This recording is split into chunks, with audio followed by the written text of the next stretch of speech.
Parfois cynique, parfois confiant, mais jamais complaisant. Francis Gosselin. Donald Trump avait l'habitude de dire both sides, les deux côtés, n'est-ce pas? Fred Bastien, wow. Pour qui il n'est pas 16h20, Fred Bastien. Non, il est 1h24 p.m. à Los Angeles. Los Angeles. Donc, on a passé les 2 derniers jours à casser un peu de sucre sur la Heritage Foundation, dans un premier temps sur le fond, hein, comme on est des gens de contenu, toi et moi, mais hier un peu aussi sur la forme avec les Gay Fury Hackers, pour ceux qui n'ont pas eu la chance d'écouter cet excellent segment de Fred Bastien hier. Je vous invite à le retrouver sur cube.ca. Aujourd'hui, on repasse de l'autre côté du fer à cheval, hein, donc on a parlé de ce think tank donc d'extrême droite. Maintenant, parle-nous un petit peu de ce qu'il y en est des think tanks de gauche aux États-Unis. Exact, parce que ça peut être rassurant de se dire là, que ces méthodes là, de groupes qui essaient de réfléchir ensemble pour influencer la politique, on dit aux États-Unis, mais il y en a partout dans le monde, mais il y en a aussi au Canada, bien sûr.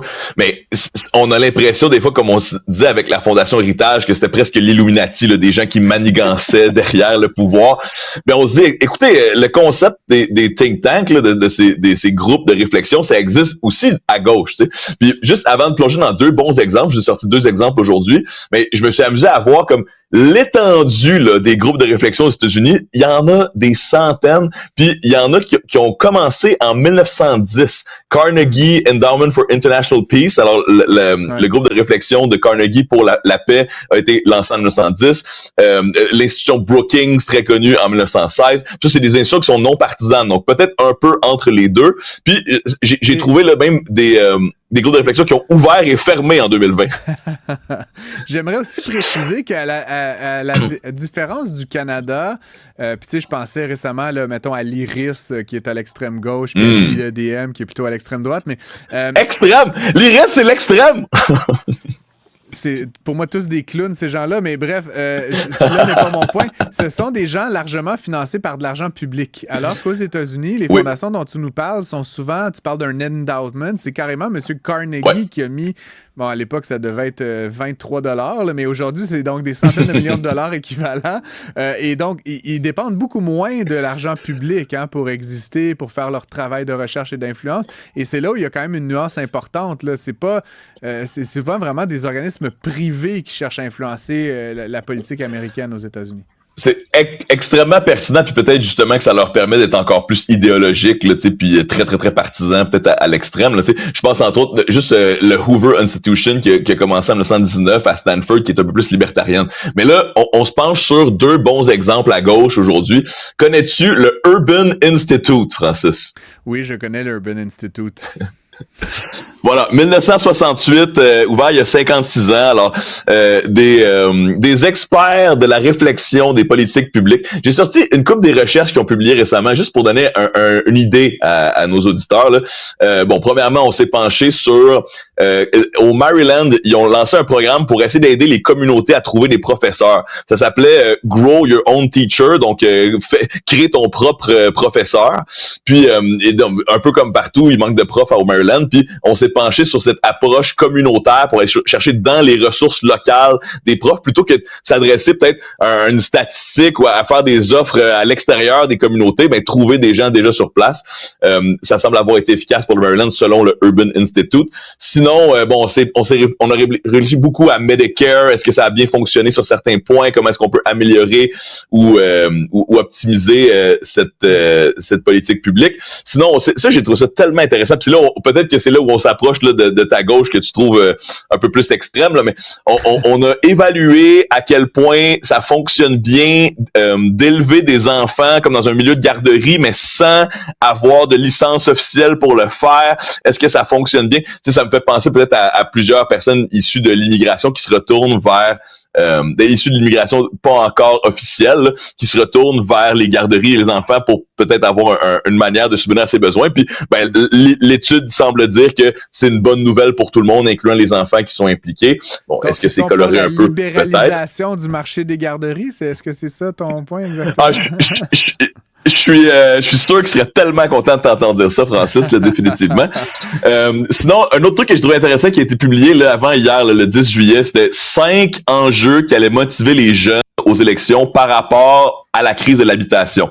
Donc, tu sais, on va dans des données assez intéressantes sur le fait qu'effectivement, la richesse entre ceux qui possèdent des maisons et ceux qui louent semble, tu sais, le gap entre les deux là, semble s'agrandir là, entre ces deux niveaux-là. Bon, on sait que les jeunes s'inquiètent beaucoup pour leur capacité à avoir accès à l'habitation. Donc, c'est quand même intéressant d'avoir des recherches sérieuses, tu sais, qui se disent scientifiques sur ces phénomènes-là.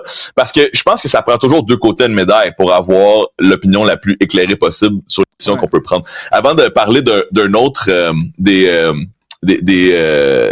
think tanks là, une autre recherche qui a paru récemment que je trouvais intéressante qui était ça tu vas adorer le titre, une meilleure manière de repayer ses prêts étudiants,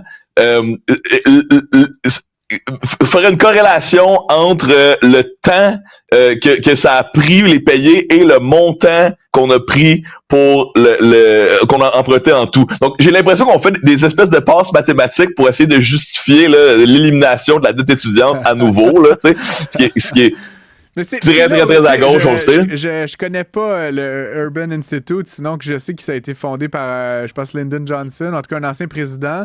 Puis effectivement, là, c'est reconnu comme étant un peu à gauche, là, c'est pas de l'extrême.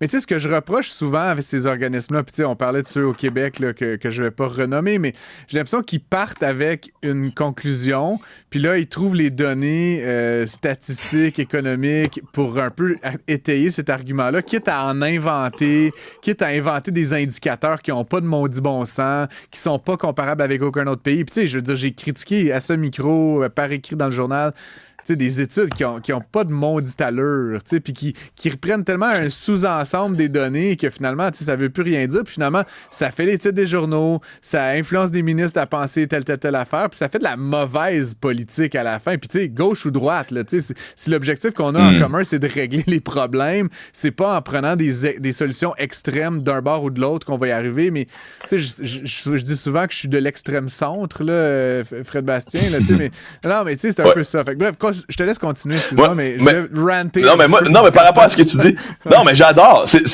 Non, mais c'est super pertinent parce que justement, on vit dans ce monde où il y a des gens qui parlent comme si leur théorie était la seule réalité. À gauche comme à droite, là, tu sais. Puis je pense que c'est très simple. Tu sais, quand on parle de bien s'alimenter, on parle d'avoir une bonne diète équilibrée et variée. Mais moi, je pense que pour les médias, c'est la même chose. Moi, j'aime ça lire ce qui se passe dans la Fondation Héritage, le magasin des libertariens un peu trop à droite. Mais j'aime ça aussi savoir ce que d'autres gens à l'autre extrême. Peut-être que t'as raison, là, ils inventent des trucs, mais au moins de saisir leur perspective puis de me faire ma propre idée ensuite. Tu sais, j'aime bien dire que j'aime toutes les doctrines, donc aucune d'elles. Fred Bastien, t'es comme on plonge. T'es un relativiste doux. Je t'en laisse une dernière avant de te couper le micro, mais raconte. Oui, parce que j'en parlerai pendant des heures, mais non, rapidement, un autre super important, là, c'est le Center for American Progress qui a été lancé il y a 20 ans, en 2003, fondé par John Podesta. C'est une autre là, de ces organes où on publie plusieurs recherches là, sur... puis on s'attaque même directement au Heritage Foundation. Par exemple, ils ont sorti une recherche récemment qui explique le plan de projet 2025, comment est-ce qu'on veut prendre le pouvoir en s'attaquant au système de la balance des pouvoirs aux États-Unis. Donc, on sent qu'il y a certains de ces groupes là, qui sont pas juste sur la recherche, mais aussi sur l'offensive. Puis c'est le cas du Center for American Progress, lancé il y a déjà 20 ans. Je sais pas si t'es familier avec la théorie du fer à cheval, Fred Bastien. Ben oui, bien sûr que plus tu vas à droite, plus tu vas à gauche, que les gens qui sont les plus libertariens finissent par ressembler à des communistes. Exactement. Puis dans les élus également, tu sais, il y a des politiques justement qui... la théorie, c'est comme un fer à cheval, c'est qu'au final, aux extrêmes, tout ça finit... Tu boucles le cercle presque, c'est-à-dire qu'il y a plus de proximité entre l'extrême droite et l'extrême left sur plusieurs mesures qu'il y en a parfois entre des positions plus modérées. C'est le cas aux États-Unis, là, le soutien initial à la guerre en Ukraine là, était unanime là, vraiment, très fort là, aux deux extrêmes du spectre politique, alors que les centristes étaient un petit peu plus modérés. T'sais. C'est vraiment intéressant, évidemment, puis de t'entendre cette semaine nous faire dresser le portrait de l'extrême droite et là disons, d'une sorte d'extrême gauche, en fait, d'une gauche partisane, on va dire comme ça, nous montre Ouais, très partisane, on va dire. Une gauche qui tourne les coins ronds, on peut dire ça de même. nous montre qu'il y a quand même des similarités. Tu sais, c'est pour ça que je te disais, parfois, on va arriver à la conclusion qu'il faut libéraliser quelque chose, alors que c'est une mesure qui plairait bien aux libertariens d'extrême droite aussi. Là, tu sais, fait qu'il y a souvent des paradoxes, évidemment, dans ces points de départ et ces points d'arrivée en termes de recherche. Donc, si je comprends bien la théorie du groupe de réflexion Gosselin-Bastien, on veut être dans l'extrême centre en haut du fer à cheval. On veut être dans l'extrême centre parce que le centre en bas du fer à cheval, c'est là où c'est le plus extrême. Là. C'est là où c'est un peu chaotique. Là. Ça fait Donc, certainement nous, on vise le top. Ça fait certainement de meilleurs débats. Fred Bastien, toujours un plaisir. Bon week-end, bon voyage. J'espère que tu vas nous revenir en morceau en studio à lundi.